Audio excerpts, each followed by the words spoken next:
Hello Reddit. I've been lurking this sub for months, but this is my first time posting here. So, I met my ex-husband, let's call him Darnell, when we were in our first year of college. I immediately fell for him and we started dating 2 months after we met. Fast forward to the end of college. We've been together for 4 years and then we begin to talk about marriage. This is the happiest moment of my life. He proposes to me 2 months after we graduate college and we get married a year after that. So life is going great. I have a great husband and a good job. We have our son 2 years after we got married. That's when things begin to spiral out of control. I went to a party one night and got ridiculously drunk. One of my friends had cocaine and kept asking me to try it. To get her to shut up, I did. I ended doing cocaine more than just once that night. My life was never the same after that. Shortly after that, I became a drug addict. It started out small, stealing $20 from his wallet for some drugs, but eventually I ran out of my own money and began stealing hundreds of dollars of his. He eventually caught on that he was losing a ton on money, so I stopped stealing from him.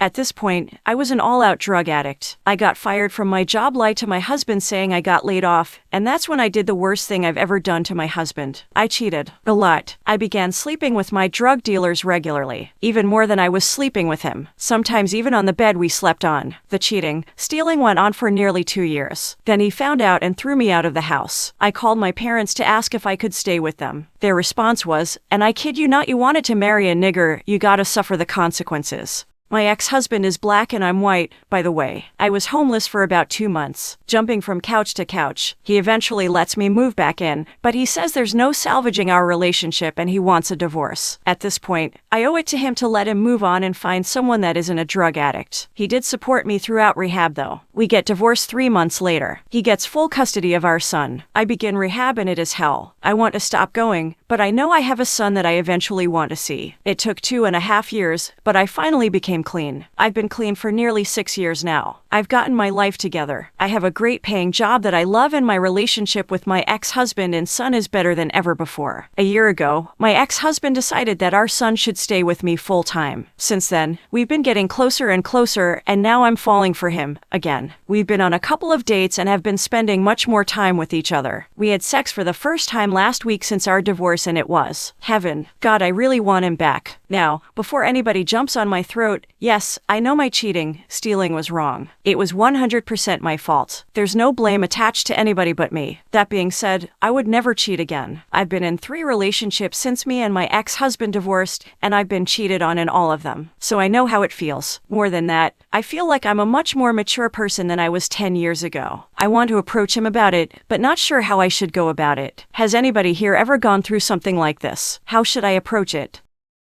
Losing the love of my life. Hi all, this will be my first post on Reddit or any forum for that matter, so please bear with me. I could really use some help right now. I, 22 male, just lost my girlfriend of 3 years to infidelity. And just like I'm sure you've all experienced, it sent my mind and body into shock and I feel like I can't bear the pain anymore. We met 3 years ago at work and she was the cutest and most beautiful little 90 pounds 5'0" girl I've ever seen in my life. She had a cute and spunky personality to go along with it too, and we both fell instantly in love with each other. 2 months later, we both had to move. Her to Oklahoma to get a degree at U and myself to A&M Galveston shit school, by the way, so the past basically 3 years has all been long distance. The 3 years weren't perfect, but they were damn close, and we always cherished the time we would get with each other, which was only probably a month out of every year. We would talk all day long over text and phone calls, and she was the first and last thing I thought of every day. I loved her more than anything in existence. I'm not saying this is the reason she cheated, but one thing I hate was when we would argue and get mad. I was exceptionally good at making her feel like trash and worthless. I wouldn't yell or call her names. I would just talk calmly but so sinister at the same time, and I hate that so much. It was something I worked on and got a lot better at over the years to where eventually I wouldn't do it at all, and when we would argue I would just tell her let's talk later because I don't want to hurt you right now. This sparked an underlying disease in her with her feelings toward me, and then about 3 months ago I really blew up on her and said some things nobody should ever say to anyone. I'm not proud of it at all, and we basically decided to give it one more good chance, and if anything happens again we would end it. Over the past 3 months I have been the best partner to her anyone could imagine. Never getting mad, never nagging her about why she wasn't texting me much lately, congratulating her on passing her finals because I know how much she was stressing about it, and she was being lovey to me the entire time too. Well, very long story short, 3 days ago I found out she's been talking to one guy all day long over text, been on 4 dates with another guy including dancing and cuddling in his room, and went on numerous dates and kissed and made out with another dude, all in the time since our last argument. We broke up after I found out. I took her back to the airport to fly home early, but then her dad came and got her or something. We talked a bit over text since then and said some really sentimental and meaningful things, which just makes me hurt that much more. She said stuff like, "You were always the one for me, and I've messed it up. You don't deserve this, you deserve the world. I will love you forever." Now here is my question finally, lol. How do you guys get over the pain of not really the cheating itself definitely hurts, but more of the pain of losing your life partner? We've shared so many good memories in our time and it destroys me when I think of them. Even putting this into words doesn't do it justice, as I'm sure you all can relate. My insides hurt. How do you move forward? I don't know what to do. Please help.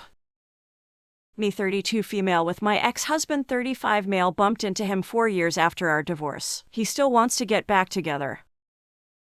My ex-husband cheated on me 5 years ago and we got divorced 4 years ago. He basically went from this nerd to a well-paid corporate during the course of our marriage. I loved the nerdy side of him. We had a lot of interests in common and were passionate about the same things. A few years into his job and our marriage, he changed. He started dressing better and working out more because his work was demanding and cutthroat, so I took him shopping and we picked out a new wardrobe together. Then he started shopping more expensive watches, shoes, tailor-made suits, things he used to hate about his job. He started getting a lot of attention from the opposite sex. He was still really good to me though during that time, but then in his words it got to his head and he ended up having a 6-week affair which only stopped because I walked in on them at a party. I wanted to divorce straight away, but he did everything right at the time to try and fix things, but I couldn't handle it anymore. He then spent another year trying to win me back. Nothing that would constitute harassment, but a lot of romantic gestures. Luckily we didn't have children. After the divorce I moved to another country and completely cut contact with him. He respected that I didn't want anything to do with him, but I would still have mutual acquaintances who I occasionally talked to mention that he still asked after me with not so subtle hints that he's still single and I am too. 3 days ago I was in another part of the city to where I usually work for a workshop, and he was in the same conference center as me but in a different room. He came up right away and I feel like someone had sucked all the air from my lungs. We got to talking, and then when his conference has started he asked me for my number and I gave it to him because even after all these years I'm still attracted to him. He texted me asking me to come to dinner and we basically spent hours talking to each other. The last few days, it's been the same, lunch together and dinner, yesterday a movie, and talking about everything except the elephant in the room. He's more like the guy I remember dating, not the guy who cheated on me. Today he arrived at my place and basically said he still wanted to get back together with me and that he was leaving tomorrow since his conference was finished, but if I say the word, he'd put in for leave and spend more time with me, that he's never forgotten me and still wants to work things out. I have no idea what to do. The last few days it's felt like when we were dating, but when I go home alone, all I can think about is how much he hurt me. I am so confused and torn between asking him to stay and telling him to go. A part of me is still in love with him. I've been nothing short of giddy these last few days when I'm with him, but a part of me is also not wanting to be hurt again. I divorced him for a reason. How do I decide?